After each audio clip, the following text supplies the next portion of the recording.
চারের থেকে ছক্কা মারতেই যেন বেশি ওস্তাদ সাব্বির রহমান। ডিপিএল এর উদ্বোধনী দিনে আবারও সেটার প্রমাণ রাখলেন এই hard hitter batter. Abahani jersey গায়ে হাঁকালেন ঝড়ো এক 50। বয়স বাড়ল, ব্যাট হাতে চার ছক্কার খেলায় তিনি যে দেশ সেরা সেটাই আবার চোখে আঙ্গুল দিয়ে দেখিয়ে দিলেন সাব্বির। দেশের ঘরোয়া ক্রিকেটের সবচেয়ে বড় মঞ্চে দলের বিপর্যয়ে সাব্বিরের এই অতি মানবীয় ব্যাটিং নিয়ে বিস্তারিত জানবো এই প্রতিবেদনে।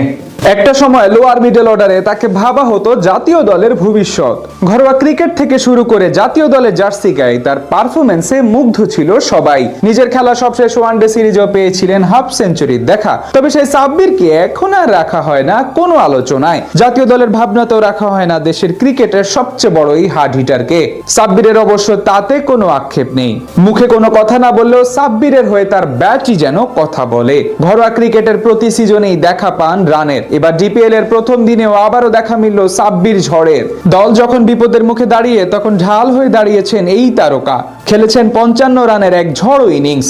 মাত্র 29 বলে 55 রান করে ম্যাচে নিজ দল আবহানীকে চালকের আসনে বসাতেও ভূমিকা ছিল এই সাব্বিরেরই। এদিন বসুন্ধরা স্পোর্টস কমপ্লেক্সে ডিপিএল এর উদ্বোধনী ম্যাচে মাঠে নামে আবহানী লিমিটেড ও ঢাকা লিওপার্ডস। তবে বৈরী আবহাওয়ার কারণে 50 ওভারের খেলা নামিয়ে আনা হয় 30 ওভারে। টসের এদিন আগে ব্যাট করতে হয় আবহানীকে। আর আগে ব্যাট করতে নেমে 20 ওভার যেতে না যেতেই টপ অর্ডারের 5 ব্যাটার ফিরে যায় প্যাভিলিয়নে। জিশান আলম, সৌম্য সরকার কিংবা জাকের আলী অনেক 2 অঙ্কের ঘরে পৌঁছাতে পারেনি কেউই। দল যখন এমন বিপদে তখন হালটা ধরেন এই সাব্বির রহমানই। লিওপার্ডের বোলাররা যখন আবহানীকে অল্পতেই গুটিয়ে দেওয়ার স্বপ্ন দেখেছিল তখন এই সাব্বিরই ম্যাচের চেহারাই পাল্টে দেন। ব্যাট হাতে ম্যাচে নিজের প্রথম ছক্কার দেখা পেতে সাব্বিরের লাগে মাত্র 8 বল। অষ্টম ডেলিভারিতে ওয়াসিকে মিড উইকেটে অঞ্চল দিয়ে বিশাল ছক্কা হাঁকিয়ে তাণ্ডবের শুরুটা করেন এই হার্ড হিটার। এরপর আলাউদ্দিন বাবুর বলে 3 ছক্কা আর মেহেদী হাসান রানার বলে 2-4 মারেন সাব্বির। আর ইনিংসের শেষ বলে আল ফাহাদকে টিপিক্যাল সাব্বির রহমানের শর্ট আর্ম জ্যাব শটে সীমানা ছাড়া করেন আবহানীর এই তারকা। সেই সাথে তুলে নেন নিজের অর্ধশতক। মাত্র 29 বলে 50-র দেখা পাওয়া সাব্বিরের ইনিংস শেষ হয় অপরাজিত 55 রানে।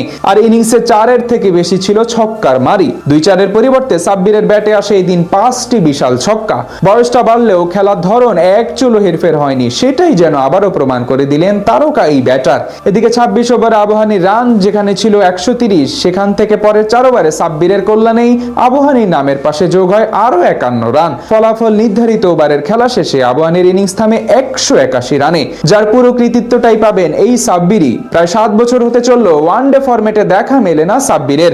শর্টার ফরম্যাটে অপেক্ষাটা 3.5 বছরেরও বেশি। তবে সাব্বির যেন দেখিয়ে দিচ্ছেন তিনি এখনো ফুরিয়ে যাননি। এখনো লাল সবুজ জার্সি গায়ে চাপিয়ে 22 গজে ব্যাট হাতে ঝড় তোলার সামর্থ্যটা পুরোপুরি আছে টাইগার এই তারকার। এখন প্রশ্ন শুধু একটাই, ঘরোয়া ক্রিকেটে এভাবে ম্যাচের পর ম্যাচে রান করার সুযোগ দিবেন তো নির্বাচকরা?